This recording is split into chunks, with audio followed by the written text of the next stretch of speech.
topic is God is my shepherd. I will give you some introduction that can you can understand what I am telling. I have the idea of God as the shepherd is one of the most beautiful pictures in the Bible. ఈరోజు ఇవ్వబడిన అంశం చూసినట్లయితే కనుక దేవుడే మన కాపరి. దేవుడిని ఒక గొర్రెల కాపరిగా భావించడం అనేది బైబిల్లో అనేది సర్వసాధారణంగా ఉన్నది. అయితే ఒక గొర్రెల కాపరి తన గొర్రెలను ఎలా నడిపిస్తాడో, కాపాడుతాడో, పోషిస్తాడో మరియు ఆయన ఏ విధంగా అయితే సంరక్షిస్తాడో సమయంలో సరైన విధానంలో వాటిని తీర్చే విధంగా ఉన్నాడు.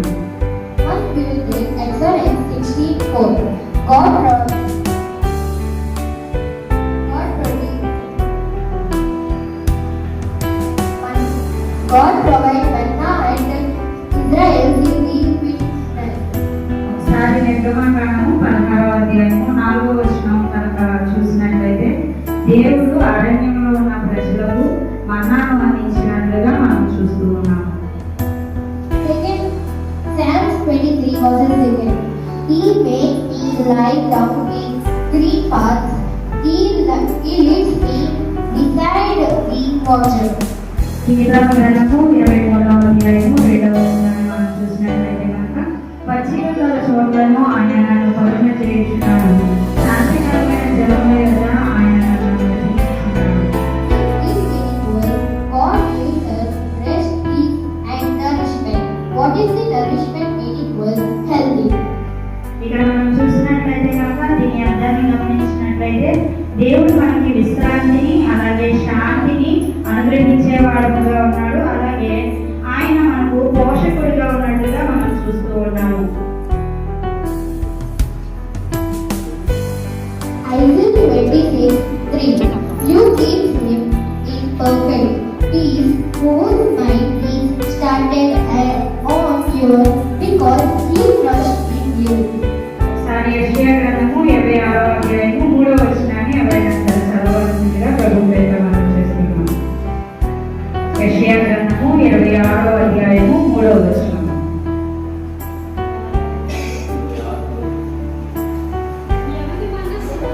ఎవరి మనస్సు నీ మీద ఆనుకును వాణిని నీవు పూర్ణశాంతి గలవానిగా కాపాడుదువు. ఏలయనగా అతడు నీ యందు విశ్వాసం ఉంచి ఉన్నాడు. ఇక్కడ మనం చూసినట్లయితే కనుక యెషయా గ్రంథంలో మరి తెలియచేసిన విధముగా ఆయన మనము విశ్రాంతిని కలిగచేసిన విధముగా ఇక్కడ మరి ఎవరైతే కనుక ఆయన మీద ఆనుకొని జీవిస్తారో వారికి ఆయన ఏమని తెలియజేస్తున్నాడంటే పూర్ణ శాంతిని కలుగ చేస్తానని తెలియజేస్తూ ఉన్నాడు.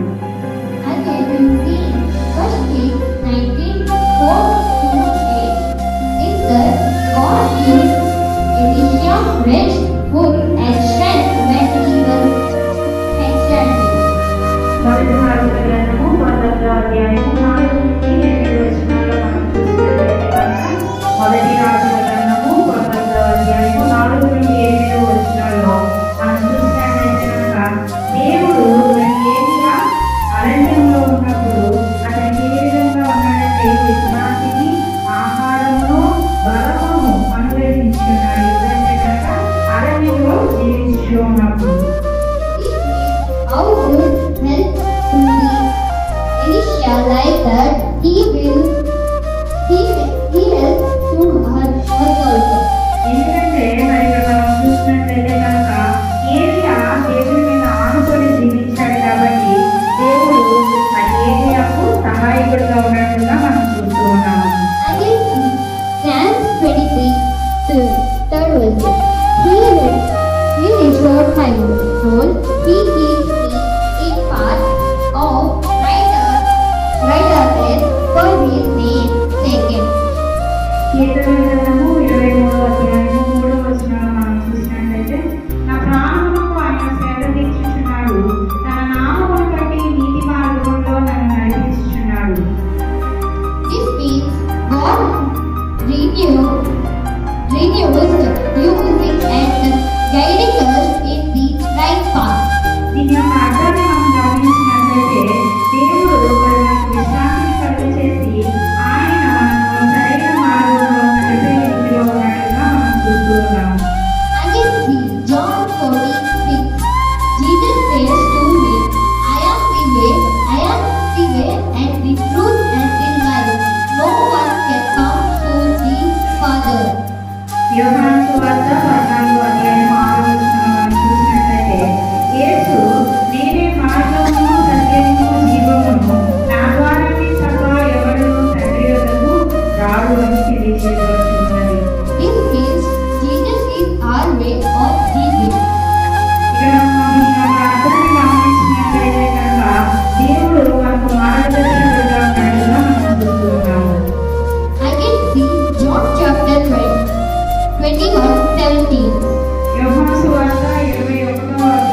For he has said,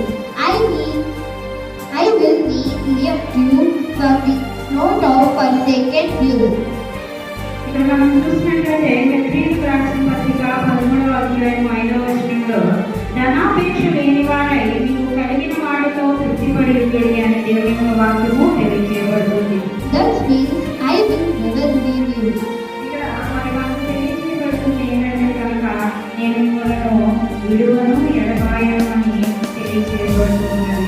But see, Psalms 23:5. You practice and table from before me in the presence of my enemies. You anoint my head with oil, my cup overflows. ఇక్కడ మనం గమనించినట్లయితే ఈ యెషయా గ్రంథము 23వ అధ్యాయము 5వ వచనంలో మనం చూసినట్లయితే కనుక నా శత్రువుల ఎదుట నాకు భోజనం సిద్ధపరచు, నూనెతో మా తల అద్దియున్నావు, నా అన్నిటికీ బోధించినది. This means God bless these anointedly as us even in the opposite way. ఇక్కడ దీని యొక్క అర్థాన్ని మనం గమనించినట్లయితే దేవుడు మనకు వ్యతిరేకతల ముందు అలాగే మరి ప్రతి విధమైన వ్యతిరేక పరిస్థితుల్లో కూడా ఆయన మనము ఆశీర్వదించేవాడుగా గొప్ప చేసేవాడుగా ఉన్నట్లుగా మనం చూస్తూ ఉన్నాము. But see Romans chapter 8:31. What there is to shelter when we say to first things. If God is there for us, who can be against us? ఇక్కడ మనం చూసినట్లయితే రోమీయులకు రాసిన పత్రిక 8వ అధ్యాయం 31వ వచనం మనం చూసినట్లయితే ఇట్లుండగా ఏమనుము దేవుడు తన పక్షాన ఉండగా మనకు విరోధి ఎవరు? This means if God is for us, who can be against us? అయితే దేవుడు మరి మనకు తోడై ఉన్నప్పుడు ఎవరు మనకు వ్యతిరేకంగా ఉండరు. Genesis chapter 41:39 to 43. Anyone can read? ఆదికాండము 41వ అధ్యాయము 39 నుండి 43 వచనాలు ఎవరైనా సరే ఒక చదవవలసిందిగా ప్రభు ప్రేరణ చేస్తున్నారు. ఆదికాండము 39వ అధ్యాయము 41వ అధ్యాయము 39 నుండి 43. ఆదికాండము 41వ అధ్యాయము 39వ వచనం నుండి 43వ వచనం.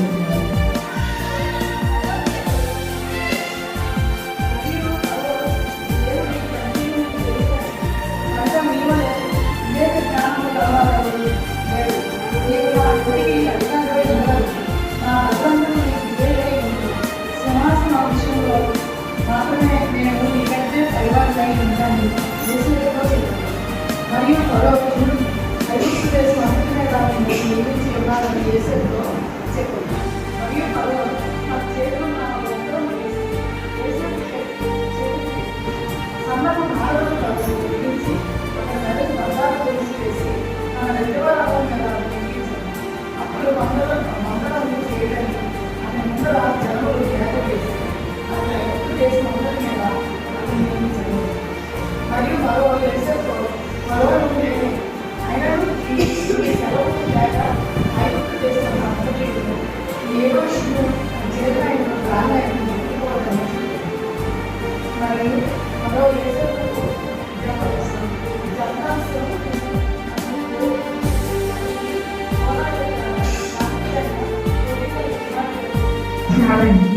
From his prison to the place, God honestly came before the enemy. God trusted safely into the blessing. ఇక్కడ మనం చూసినట్లయితే కనుక దేవుడు మరి మనల్ని వేదంలో నుండి ఏ విధంగా అయితే కనుక జైల్లో నుండి గొప్ప మరి పట్టణంలోకి అలాగే మరి మంచి గొప్పగా చేసే దేవుడిగా ఉన్నాడు. ఎవరు ఎందుకంటే శత్రువుల ముందు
నుండి